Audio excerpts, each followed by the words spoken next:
कहते हैं भगवान शिव अगर वासुकी नाग को गले से नहीं लपेटते तो वो गरुड़ के हाथों मारे जाते। वासुकी नाग को शिव के कैलाश कुंड तक पहुंचने के लिए एक लंबा सफर तय करना पड़ा था। शिला पर ये निशान दिख रहे हैं, ये वासुकी की उसी यात्रा की निशानी बताई जाती है।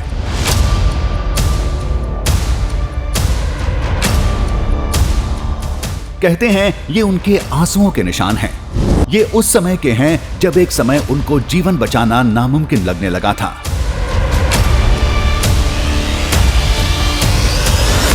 वासुकी नाग जी एक जगह बिल्कुल जब थक हार गए, बिल्कुल उनकी स्थिति ऐसा नहीं थी कि बिल्कुल मन से वो हार चुके थे, तो उन्हें वहाँ पर जाके उनके आंसू निकले, तो उस आंसुओं से उन पत्थरों पे आज भी निशान है, पूरी अश्रु की धारा है।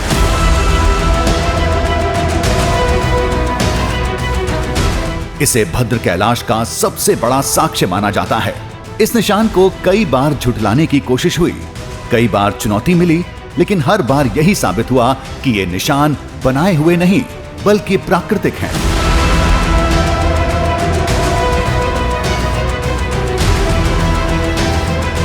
कहते हैं कि जब वासुकी नाग देवता इसी रास्ते कैलाश कुंड की तरफ चले जा रहे थे तो गरुड़ के डर से वो इसके ऊपर आकर छिप गए थे।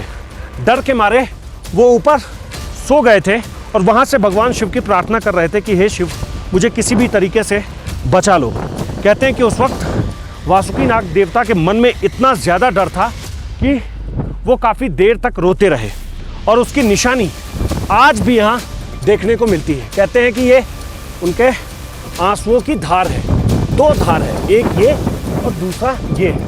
और पहाड़ के इस हिस्से में ये दोनों बहुत ही अलग से चमकते हैं, ऐसा लगता है कि अलग से ये कोई निशान है।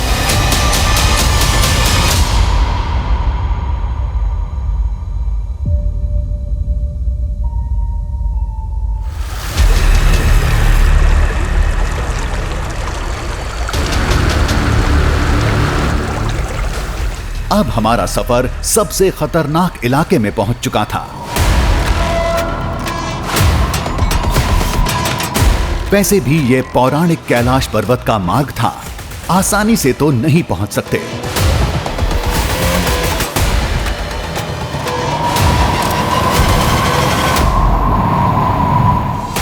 यहां तो हर कदम पर संघर्ष था।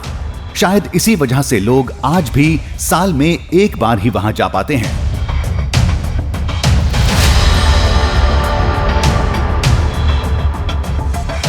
ये वो जगह है जिस जगह पर साल के 10 महीने लोग नहीं आते हैं, इसलिए क्योंकि अभी आपको भले ही यहाँ बड़े बड़े चट्टान दिख रहे हों, बड़े बड़े पत्थर दिख रहे हों, ऊबड़ खाबड़ ही सही रास्ते दिख रहे हों, लेकिन साल के 10 महीने कुछ भी नहीं होता है। सिर्फ और सिर्फ ऐसा लगता है जैसे सफ़ेद चादर है यहाँ, मतलब बर्फबारी बहुत होती है।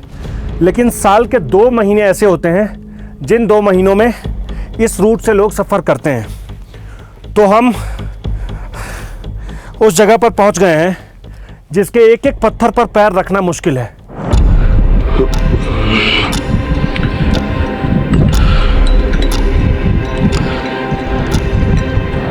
पंद्रह 15,000 फीट की चढ़ाई करनी थी। आधा से ज्यादा फासला तय हो चुका था, लेकिन मौसम की आंख मिचौली जारी थी।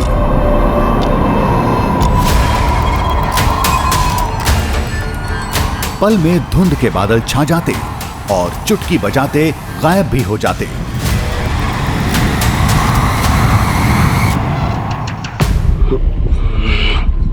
गुमनाम मंजिल के अनदेखे रास्तों पर अनजान खौफ का साया मंडराता रहता है।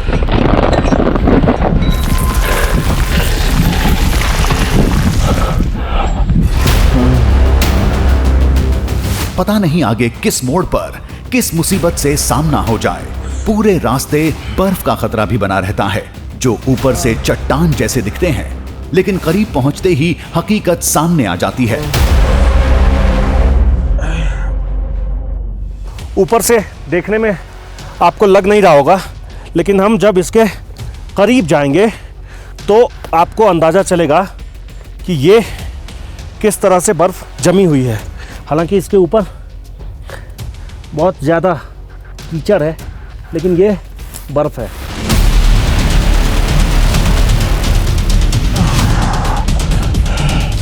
मंजिल था भद्र कैलाश, जो दावे के मुताबिक महादेव का पहला निवास स्थान बताया जाता है। हालांकि दोनों में बहुत फर्क है। कैलाश पर्वत की ऊंचाई करीब 22,000 फीट है, जबकि भद्र कैलाश महज 15,000 फीट ऊंचा है।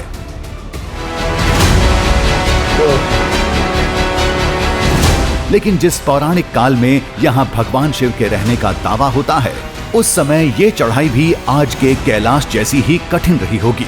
वैसे आसान तो आज भी नहीं।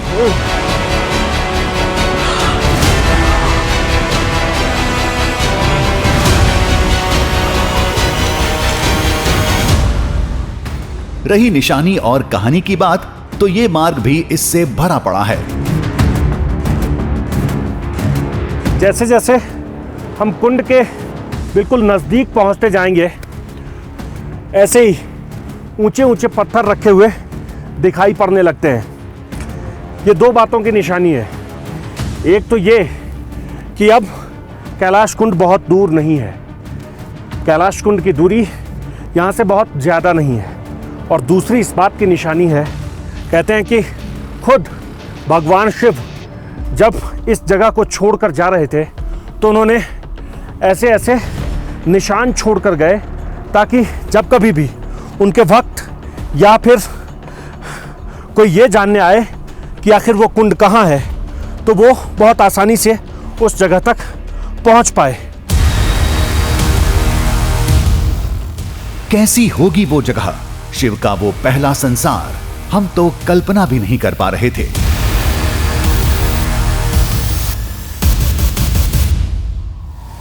उस शिव संसार का सबसे अहम साक्ष्य है कैलाश कुंड। बताते हैं वो असाधारण है, लाखों साल पुराना है, उस समय की जब हिमालय के शिखर पर ज्वालामुखी धधकते थे। लोग उसे वासुकी कुंड भी कहते हैं।